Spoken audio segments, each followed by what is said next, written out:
मोदी सरकार के 2 साल होने को आए हैं और हमारे साथ हैं पावर और कोल मिनिस्टर श्री पीयूष गोयल जी। उनसे जानेंगे कि सरकार ने 2 साल में पावर के क्षेत्र में और कोल के क्षेत्र में क्या किया है। तो सबसे पहले तो क्या हमसे ये कह सकते हैं कि इस साल प्रेडिक्शन है कि गर्मी अच्छी ज़्यादा पड़ेगी, तो कंज्यूमर्स के लिए बिजली के लिहाज से ये साल कैसा रहेगा? बढ़िया रहेगा, कोई दिक्कत नहीं होने देंगे, बशर्ते राज्य सरकारों को बिजली खरीदनी पड़ेगी।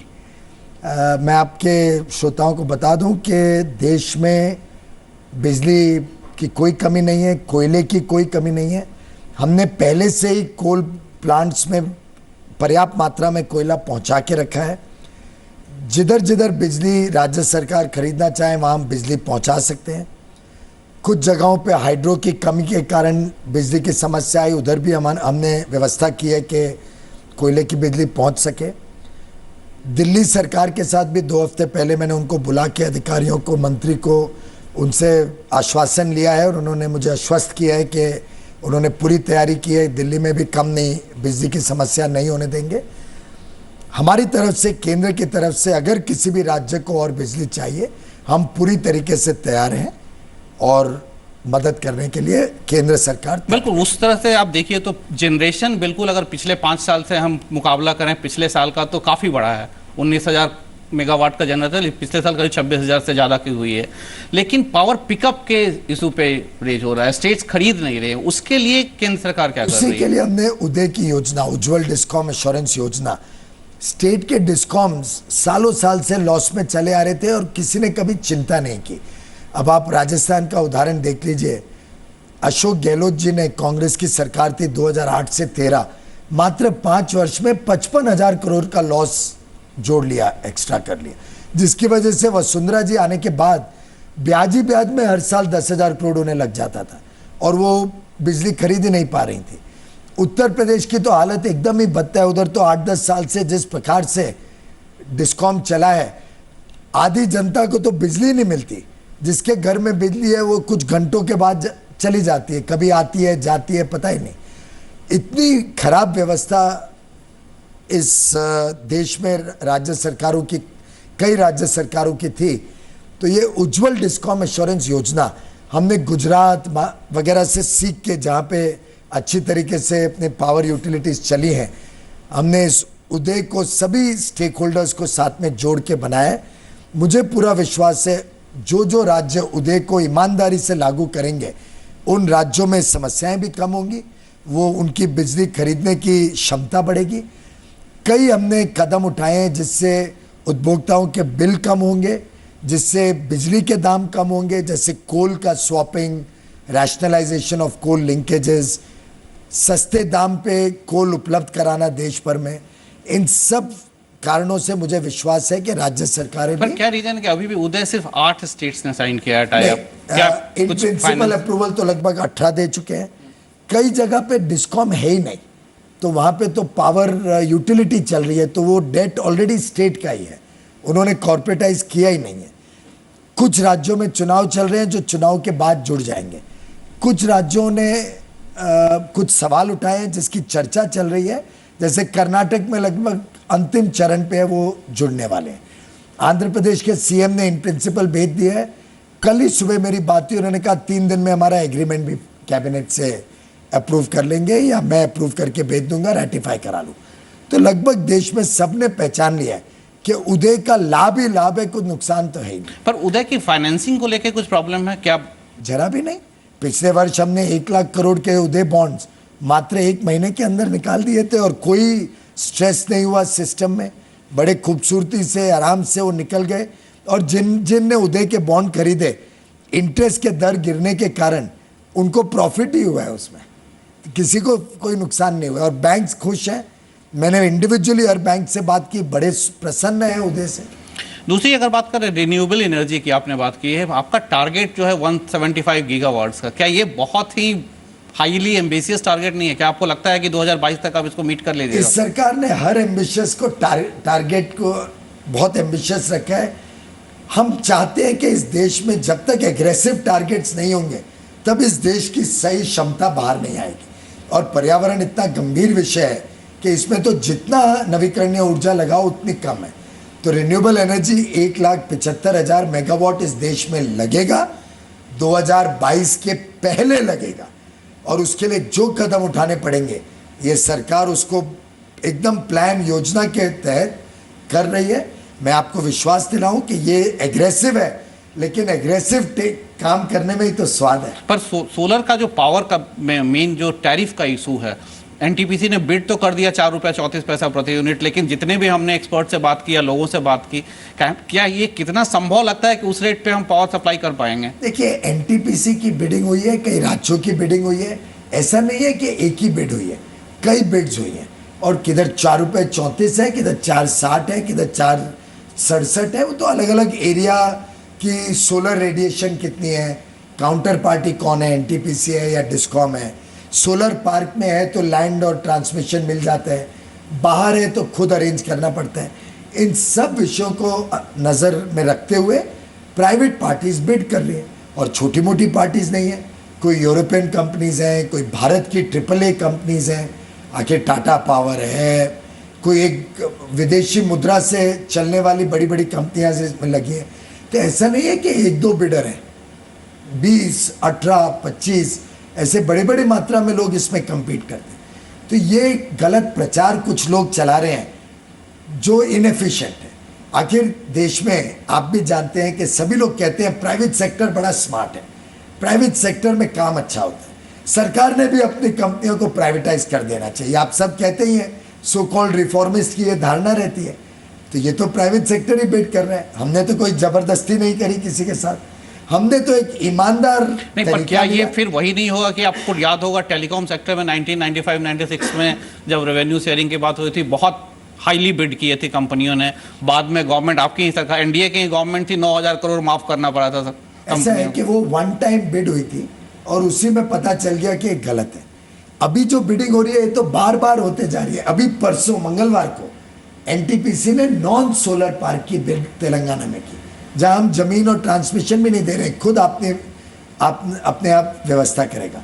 उसमें 350 मेगावाट की बिडिंग थी, 4 रुपये 67 पैसे, 4.66 से 4.67 में सब प्रोजेक्ट्स गए और सब अच्छी कंपनियां, सब कंपनियां जो प्रोजेक्ट लगाएंगी सक्सेसफुल कंपनियां। तो ये क्रिटिसाइज करने वाले इसकी गहराई में नहीं जाते। जो स्मार्ट बिडर्स हैं वो गहराई में देख के समझ के, आखिर ब्याज के दर गिर रहे हैं, सोलर की जो कैपिटल इक्विपमेंट लगता है उसके दर अंतर्राष्ट्रीय प्लेटफॉर्म्स पे गिर रहे हैं।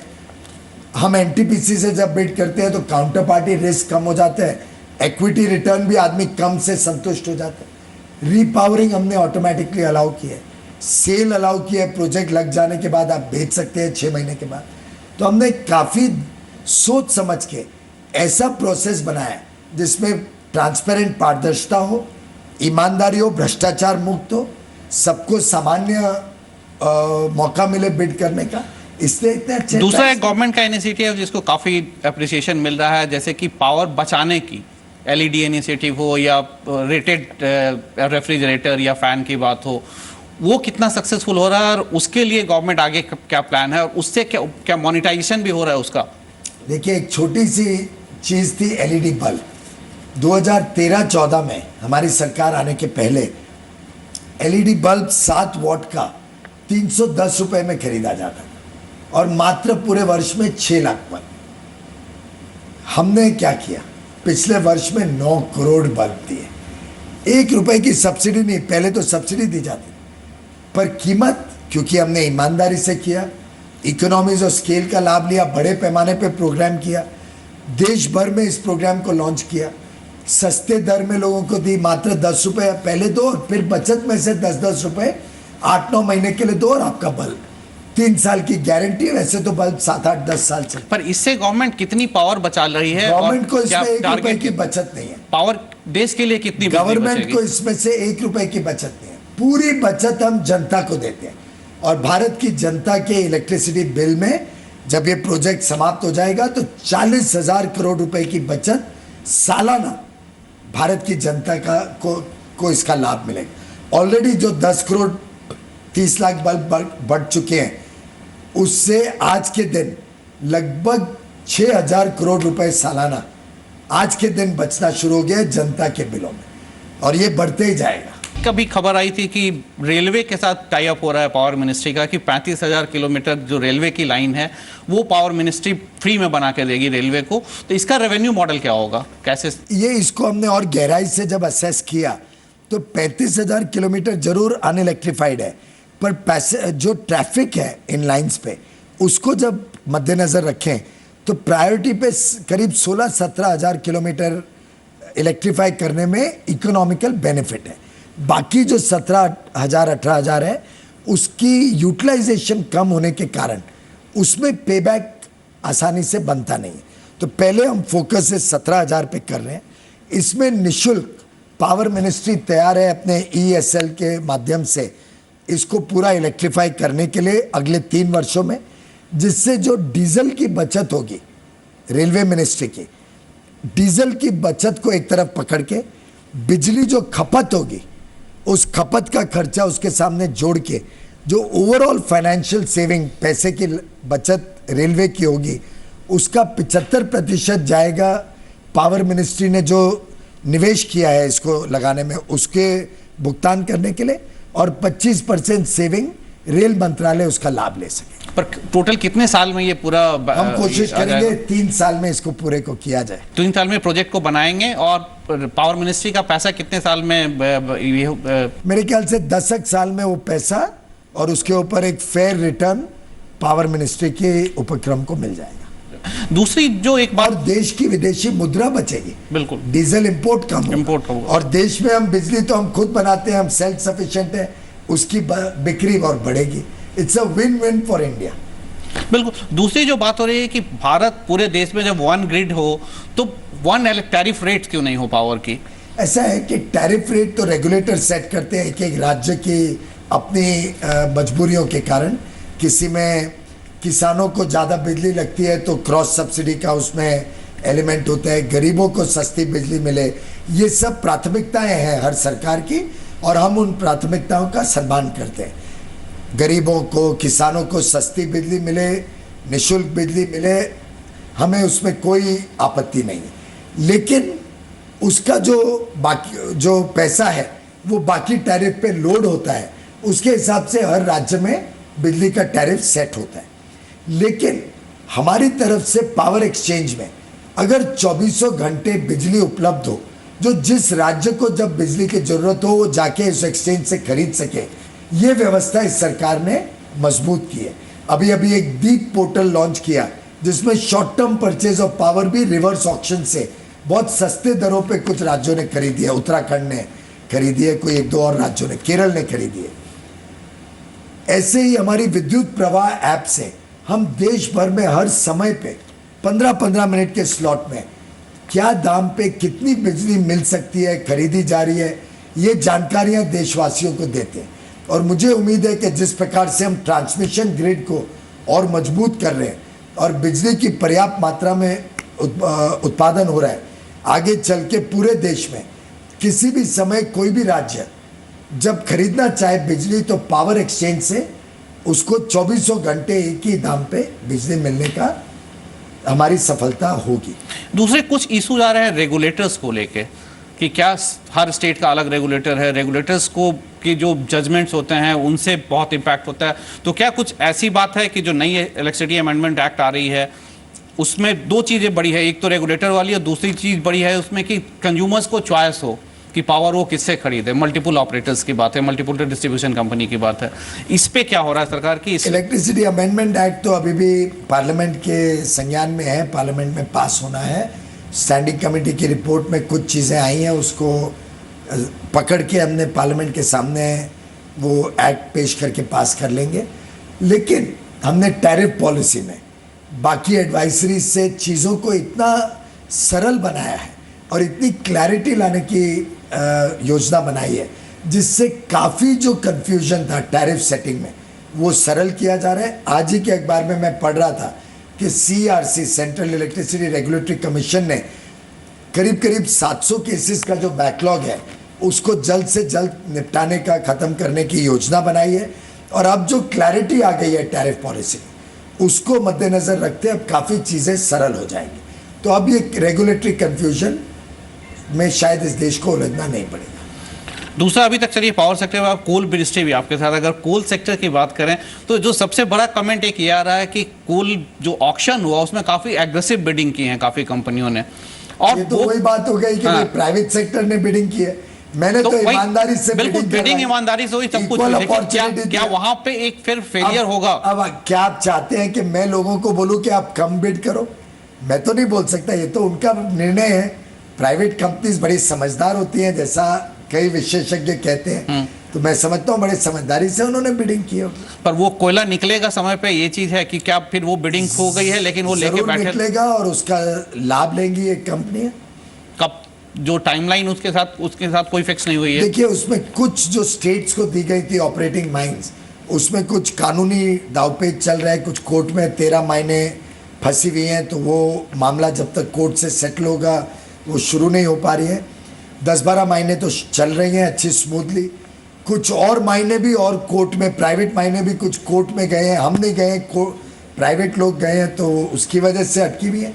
थोड़ी सी मायने हैं जहाँ पे माइनिंग लीजेस राज्य सरकारों से नहीं आई हैं, या कुछ में एनवायरनमेंट क्लियरेंस में कुछ कमियां हैं, उसको हम लगातार फॉलोअप कर रहे हैं। आपकी जानकारी के लिए आज ही मुझे कोल सेक्रेटरी का नोट आया, 5 माइनिंग लीजेस की जानकारियां थी झारखंड की, और तुरंत मैंने चीफ मिनिस्टर से आज ही पार्लियामेंट से बात की और उनको रिक्वेस्ट किया है कि इसको फास्ट ट्रैक किया जाए। दूसरा, एक कोल इंडिया के डिसइन्वेस्टमेंट की बात हो रही है जो कि काफी दिनों से, वो क्या उस पे कुछ आगे काम हो रहा है? कब तक हो सकता है? कोई टाइमलाइन? आपने मिस किया, कोल इंडिया का डिसइन्वेस्टमेंट एक बार हो चुका है। हाँ। और बड़े सफलता से हुआ।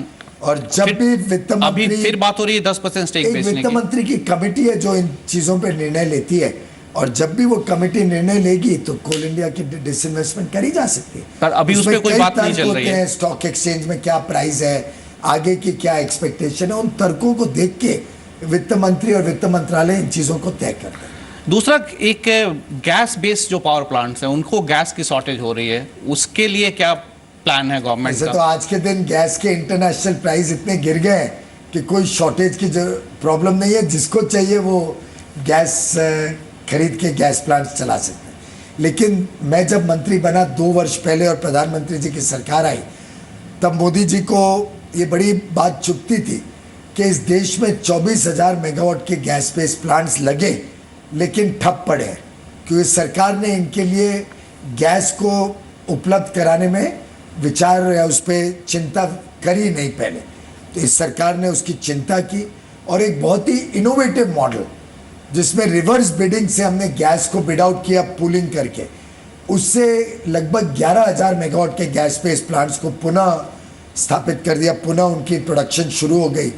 और मैं समझता हूँ आगे आने वाले दिनों में हम कोशिश कर रहे हैं कि परमानेंटली इसका रेजोल्यूशन कुछ बने, कैसे हम अंतर्राष्ट्रीय स्तर पे बातचीत करके गैस को अवेलेबल करवाएं अफोर्डेबल प्राइसेस में। बिल्कुल पीयूष गोयल जी बिजनेस से बात करने के लिए बहुत बहुत धन्यवाद। हम आशा करते हैं कि इस गर्मी में लोगों को क्वालिटी बिजली और 24/7 बिजली मिले, और सरकार मैं आशा करता हूं कि आपका सहयोग मिलता रहे और आप दर्शकों को ये अवगत कराते रहें कि बिजली अवेलेबल है।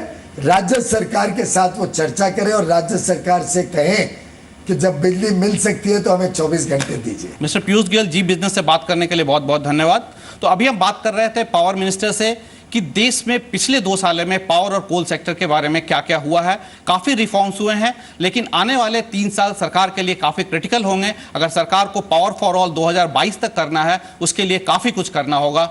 बहुत बहुत धन्यवाद जी बिजनेस से बात करने के लिए। Thank you.